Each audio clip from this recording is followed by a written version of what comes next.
Assalamualaikum warahmatullahi wabarakatuh. Waalaikumsalam warahmatullahi wabarakatuh. Apa kabarnya hari ini? Alhamdulillah baik. Baik. Oke, sebelum kita mulai, mari kita awali dengan bacaan basmalah bersama-sama. Bismillahirrahmanirrahim.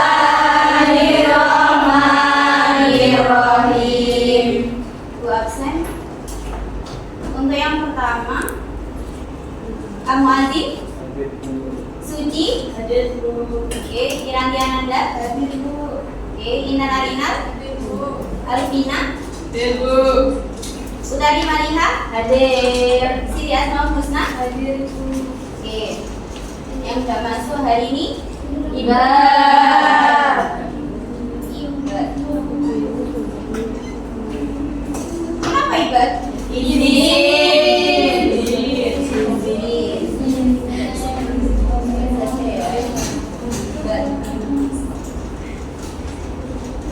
Oke. Di materi sebelumnya kita sudah membahas tentang pengertian virus, ciri-ciri virus, juga tentang replikasinya. Nah sekarang Ibu coba ulas kembali sedikit tentang materi sebelumnya, yaitu tentang ciri-ciri virus. Ada yang masih ingat tentang ciri-ciri virus? Sudah disebutkan. Kecil. Kecil, Mikroskopis. mikroskopis, ya. Sekarang kalau kecil, semut juga kecil ya. Jadi lebih dekatnya mikroskopis. Kemudian yang kedua, bersifat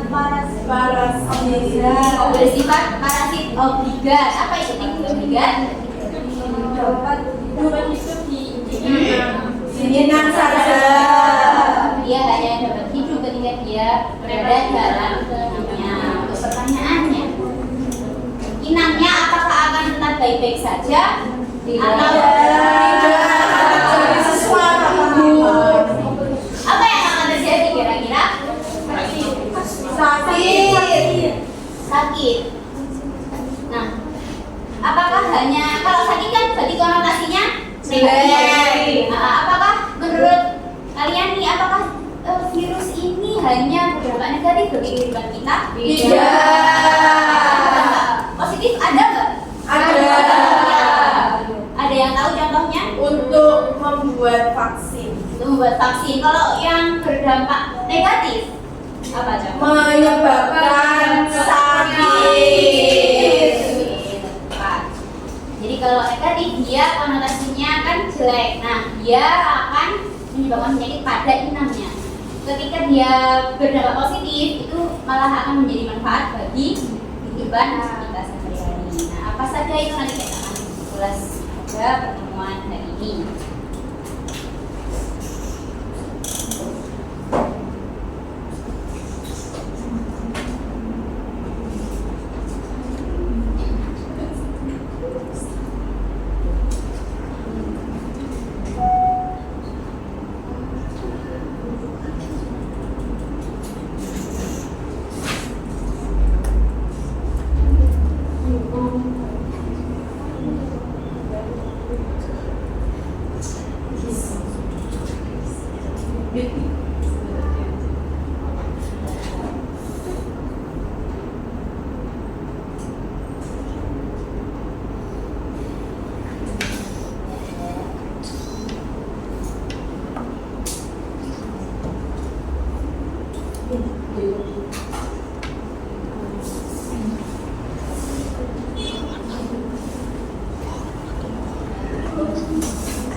Materi kita tentang materi virus, sebabnya peranan virus dalam kehidupan Sehari-hari. Tujuan kita pada hari ini yaitu yang pertama, peserta didik. Peserta didik mampu menganalisis peranan virus yang menguntungkan dan merugikan. Jadi nanti kita kita akan tahu apa saja sih manfaat virus dan apa saja sih yang kerugian yang ditimbulkan oleh virus. Yang kedua, peserta didik mampu menganalisis secara penularannya. Tadi kan kalian bicara tentang virus yang merugikan menyebabkan penyakit. Nanti gimana sih mereka bisa menularkan kepada inangnya dari inang satu ke inang lainnya. Yang ketiga, peserta didik mampu merumuskan upaya pencegahannya. Jadi kita perlu tahu apa yang dapat memutus rantai penyebarannya. Kita rumuskan nanti di LKPD.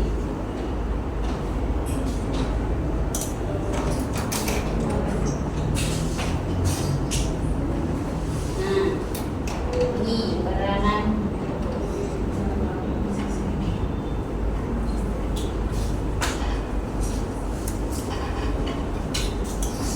Pernahkah kalian mengalami bersin atau melihat orang yang sedang bersin? Pernah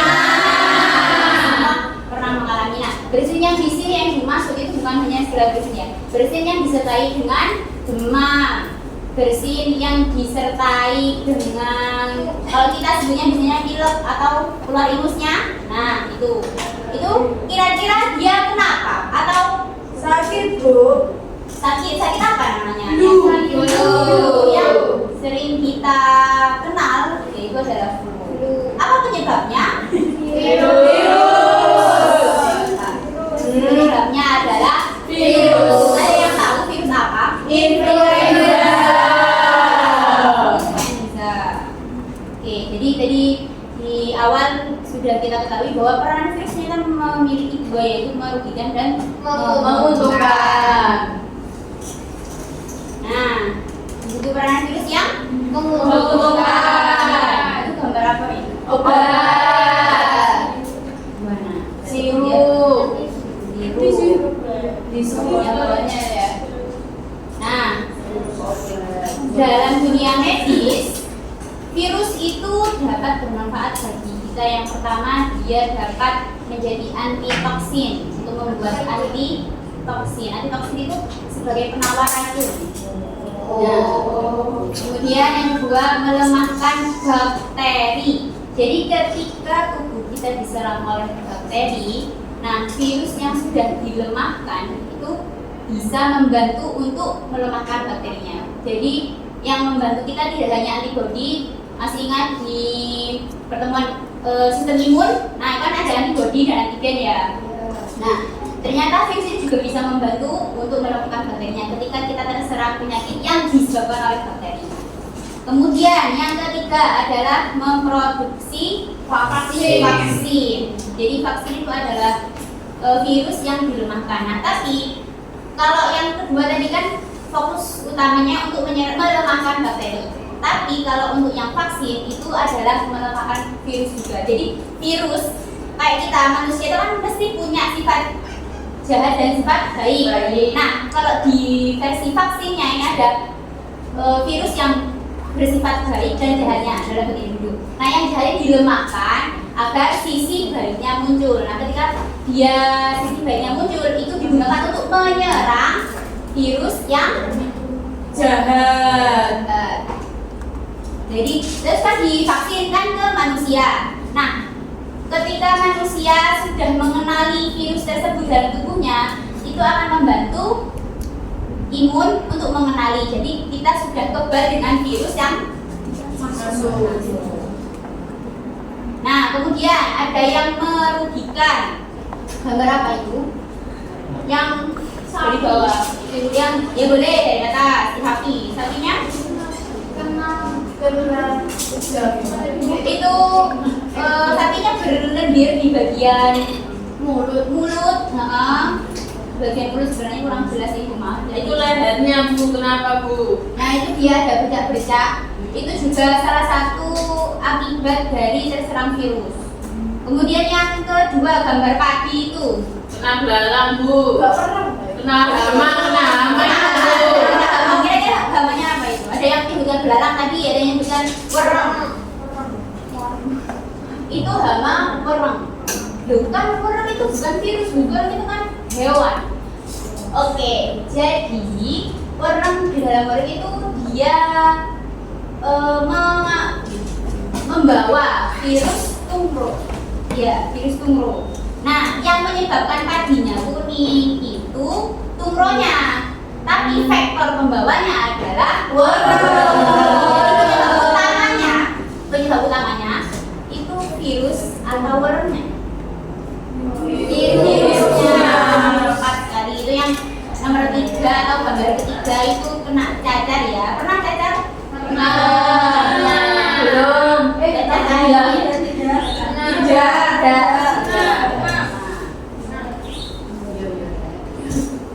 Cacar ayam aja ini sangat menular. Nah, kemudian kita akan mengetahui lebih dalam lagi. Untuk yang pertama bisa dibaca Mbak Iranti. Nama virus influenza, penyakitnya influenza, inangnya pada manusia dan burung, dampaknya menyerang sistem pernafasan. Oke. Yang kedua bisa dibaca Mbak Nia. Yang kedua, Zester, penyakitnya cacar air, inangnya manusia, dampaknya muncul bintil, kemerahan, atau leksi dan demam. Oke, ini kayak di gambar tadi ya yang ketiga cacar air. Kemudian HIV bisa dibaca Mbak Asmaul. Yang ketiga, nama virusnya HIV, penyakitnya AIDS, inangnya manusia, dampaknya melemahkan imun. Oke, jadi dia menyerang sistem imun, sel darah putih. Itu yang kedua ini sangat umum ya, sangat familiar di telinga kita, yaitu COVID-19. Inangnya dia menyerang manusia. Untuk dampaknya apa?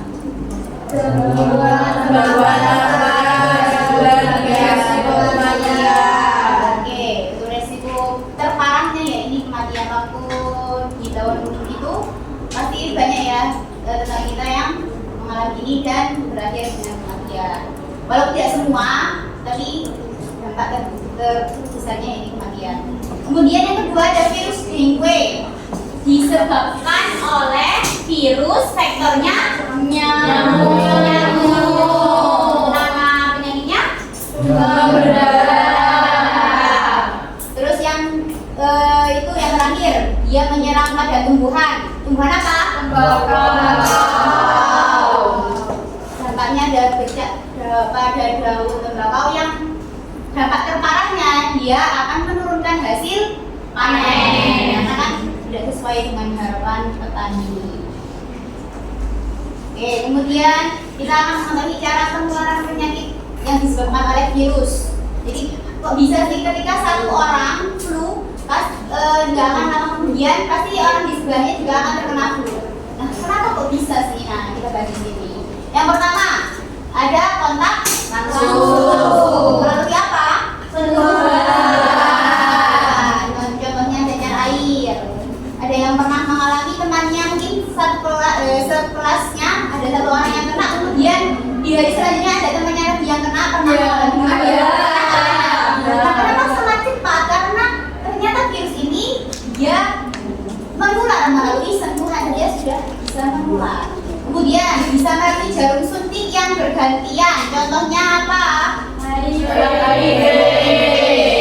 Satu, kita untuk menjaga pergaulan agar tidak terjerumus. Betul. Nah, kemudian untuk penularan yang kedua melalui droplet. Contohnya air liur dan air liur. Oke. Yang nomor 3, Mbak Nahda, silakan dibaca. Yang ketiga, vektor biologi, bisa melalui gigitan serangga atau hewan. Contohnya dengue, via nyamuk Aedes, Ya, betul. rabies via gigitan anjing. Jadi bukan hewannya ya yang menyebabkan, tapi virusnya, cuma vektor pembawanya memang dari hewan.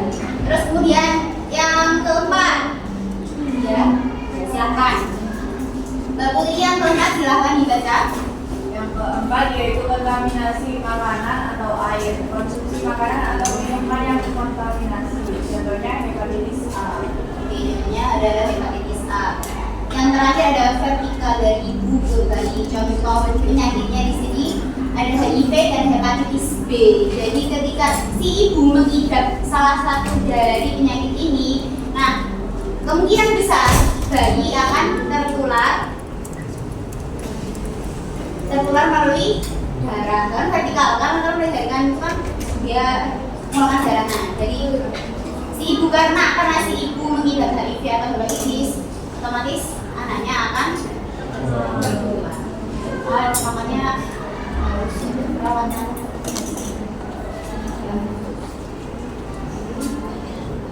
Oke, setelah ini ibu akan membagi LKPD. Nanti di LKPD itu ada studi kasus tentang demam berdarah. Nah, nanti kita akan mengetahui sebenarnya apa sih demam berdarah itu dan bagaimana gejalanya serta bagaimana kita untuk mencegahnya atau merumuskannya. Sudah simak kelompok ya? Bisa berhitung dari belakang ya? Belakang berhitung 1 sampai 4 dari bayi. 1, 2, 3, 4. 1, 2, 3, 4. 1, 2, 3, 1, 2. Azim. Tidur. Nomor berapa sih? 3. Bisa jadi muka kalau ngantuk Azim. Silakan berkumpul. Kelompoknya masing-masing. 1, 2, 1 di sini, 2 di sini, 3 di belakangnya, 4 di belakang nomor 1. 2 di mana, Bu? 2 di sini, 4 di sini. Silakan melintas. Kelompok 4 hanya 3 orang. Iya. Iya.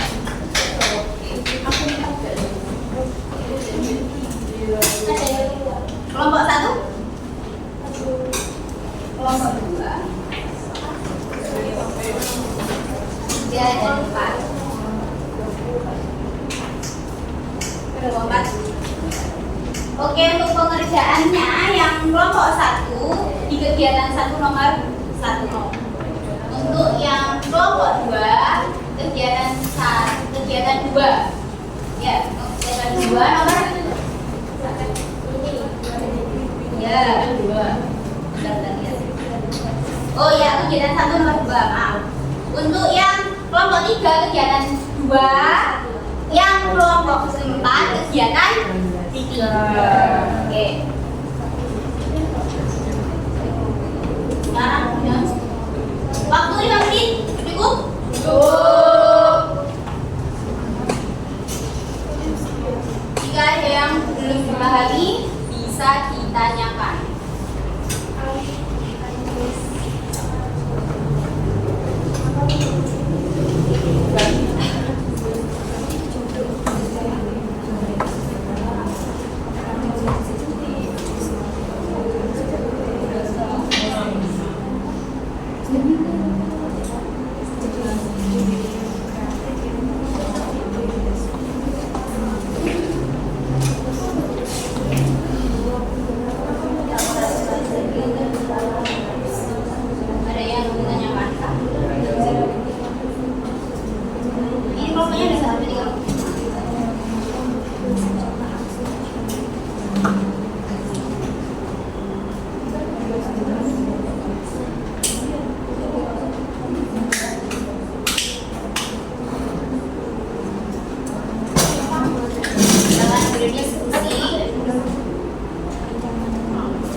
Sudah selesai, Bu. Oke, sudah.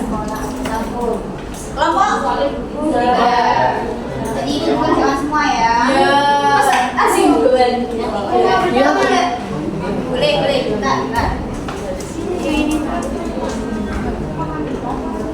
Rencana kita mengamati lingkungan sekitar. Nah, sekiranya apa yang bisa. Gak usah berencana pemerintah, yang bisa kita lakukan saja.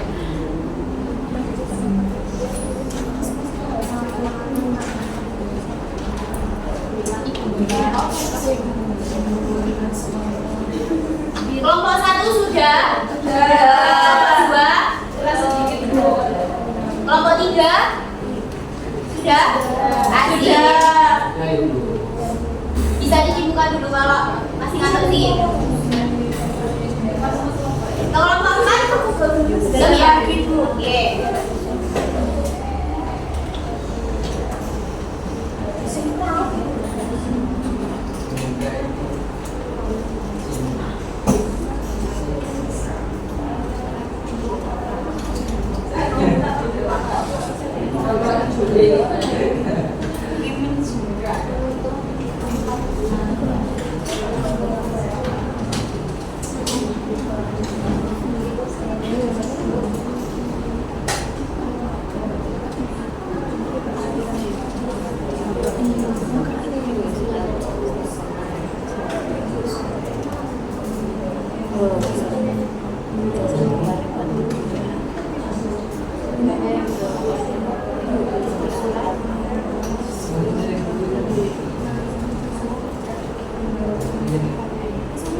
Oke, sambil menunggu temannya yang belum, bisa dimulai dari kelompok 1 dulu. Silakan maju.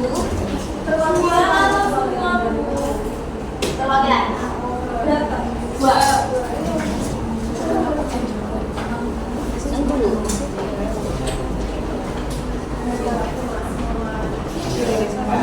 Oke, presentasi dari kelompok 1 mohon diperhatikan. Baik, untuk yang kegiatan nomor 1, apa nama virus penyebab penyakit DBD? Nama virusnya yaitu Aedes aegypti. Serta dan mengapa meningkatnya penyakit ini sering dikaitkan dengan perubahan iklim, terutama saat musim penghujan. Jadi pada saat musim hujan kan banyak genangan air. Ya. Nah, genangan air tersebut itu menjadi tempat jentik-jentik. Biasanya jentik-jentik itu kan menjadi nyamuk. Makanya kenapa kalau musim hujan itu banyak sering dikaitkan dengan penyakit air. Oke, jadi sebenarnya tadi ketika curah hujan tinggi, genangan kan semakin banyak. Nah, itu menjadi tempat berkembang biaknya nyamuk yang dapat memicu meningkatnya demam berdarah. Oke, boleh silakan dulu. Untuk yang kedua sudah kelompok 2? Sudah. Silakan perwakilan maju.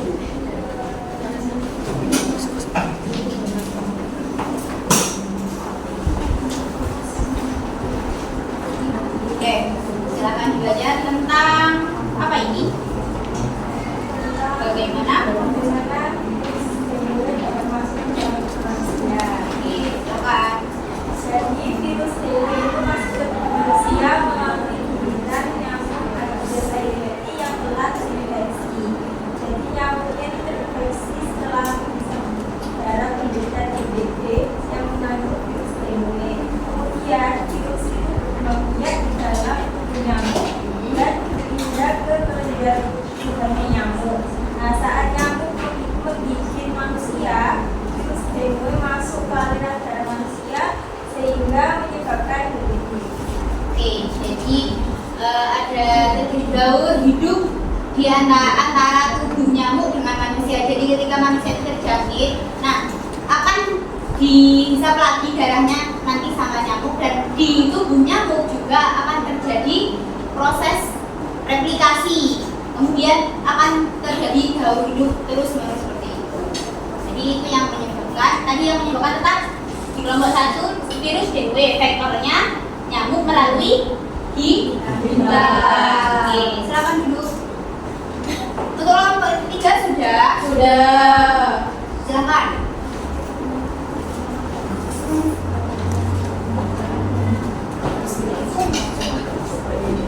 Oke, ini tentang menganalisis dampak virus DW. Oke, silakan. Pada tahapan fase demam, rentang waktu hari 1 sampai 3 itu kondisi tubuh demam tinggi, sakit kepala, nyeri otot atau sendi. Pada fase kritis, pada hari ke-4 sampai 5 itu kondisi tubuh demam turun, trombosit menurun, resiko pendarahan atau shock. Tahapan fase pemulihan hari 6 sampai 7 kondisi tubuh itu membaik, nafsu makan kembali dan trombosit meningkat. Oke, berarti masa terjangkitnya seseorang ini berapa hari? Kalau diakumulasi seminggu 1 sampai 7 hari umumnya. Tapi setiap orang pasti berbeda. Ada yang lebih dan juga ada yang tidak sampai 7 hari tergantung imunitas dari tubuhnya itu. Oke, saya dulu kembali. Untuk yang terakhir ya, kelompok 4, silakan.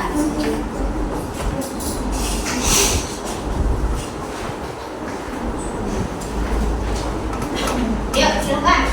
Oke, kami menjawab pertanyaan yang kita tiga. Merancang solusi pencegahan DBD di sekolah atau lingkungan. Yang pertama yaitu melakukan 5M. Apa itu? Menutup, menguras, mengubur, berulang, dan menanam. Yang menutup menguras itu kan menutup kantong air. Ya, baik. Yang mengubur itu kan yang sampah. Ya. Benar-benar dengan sampah. Kalau yang menanam itu menanam tumbuhan yang tidak disukai yang umum. Terus melakukan kegiatan bersih-bersih menyeluruh lingkungan sekolah 2 minggu sekali. Oke, itu pencegahan yang dapat kita lakukan. Nah, untuk yang pertama tadi, yang menutup apa? Menutup tempat penampungan Oke, air. jadi relevan ya dengan jawaban kelompok 1, yaitu ketika curah hujan tinggi, kubangan kan lebih banyak. Nah, itu solusinya tadi ditutup. Oke, silakan. Terima kasih. Oke, untuk ulangan kita semua. Bisa kembali ke tempatnya dan RKPD-nya dikembalikan. Oke ya.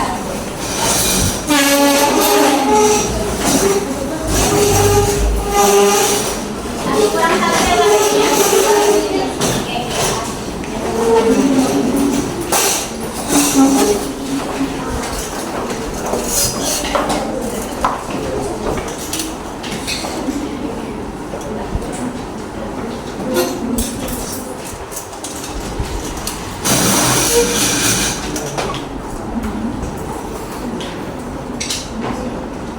Oke, jadi hari ini kita sudah membahas tentang peranan virus dalam kehidupan kita sehari-hari.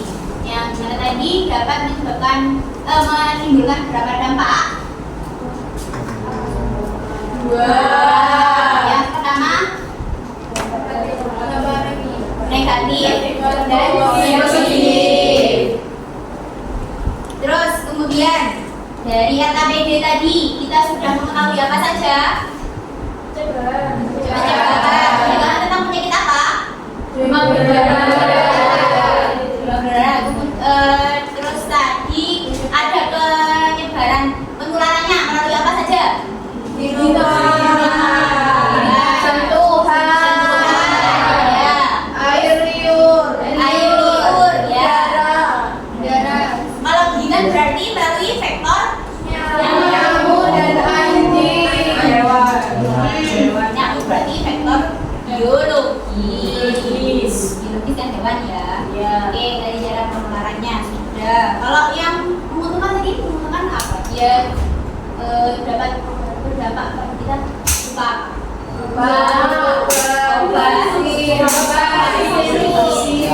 vaksin tadi ya benar. Oke, kita cukupkan pembelajaran hari ini. Untuk pembelajaran selanjutnya kita akan belajar tentang bakteri, dipelajari di rumah. Nanti ketika menemukan sesuatu yang belum bisa dibahas selanjutnya. Oke, kita baca alhamdulillah bersama-sama. Alhamdulillahirabbil alamin. Cukup sekian, akhiri. Terima kasih untuk kita semua. Ihdinas siratal mustaqim. Wassalamualaikum warahmatullahi wabarakatuh. Waalaikumsalam.